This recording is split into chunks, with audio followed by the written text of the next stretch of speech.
Hello, મેં તારા છોકરા કેકડાને ઉપાડી લીધો હે.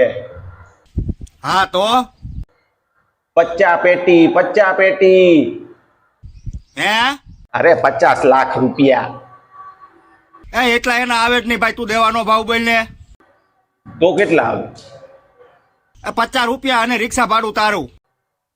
ના ના ના, 20 લાખ થી 1 રૂપિયો ઓછો નહીં લઉં હો. અરે એટલા બધામાં તો ટાઈમ લાગશે ભાઈ. તો કેટલો ટાઈમ લાગશે? 20-25 વર્ષ જેવું તો થાય છે હો. હવે 20-25 વર્ષ નો હોય કાંઈ. 20-25 વર્ષ હું આને ખવડાવીને મારે ઢાંઢો જ કરવાનો હે? હવે મેં હું અહીંયા કઈ અનાથ આશ્રમ ખોલ્યો હે? તો ઈ ભાઈ તારે જોવાનું. હું શું કહું છું, 15 લાખ રાખી દેવા હે? ઈ ભાઈ મને નહીં પોહાય ભાઈ. તો હું 10 લાખ રાખી દેવા હે? હું તને વોટ્સઅપ નંબર ઉપર હાઈ મોકલું છું, એમાં તું QR કોડ મોકલ એટલે હું તને 250 રૂપિયા નાખી દઉં. અરે ના ના ના ના ના ના ના ના, તમે કયો એ રાખી દે બસ. એ કેટલા લેવાના છે ઈ ભાઈ કહી દે ને તું. હું શું કહું, છેલ્લા 7.5 લાખ રૂપિયા રાખી દે. એ રહેવા દે ભાઈ, તું ફોન મૂકી દે, ઈ નહીં પતે.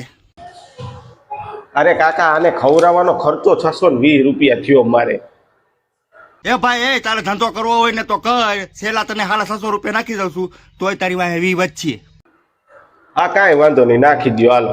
અને જો ભાઈ એને તું સ્પેશિયલ રિક્ષા બાંધીને મોકલી દે, જેવું પાર્સલ ઘરે પૂગી જાય ને એવું તારા QR કોડમાં પૈસા નાખી દે. અરે કાકા, આમાં મારે 1 રૂપિયો નહીં વધે. એ તો રાખે ભાઈ, તારી પાસે રાખે ને. આ મોકલો હાલો, લ્યો હવે. હાલે ભાઈ, અને આ ઘર ભેગો કરી રિક્ષા બાંધીને જા.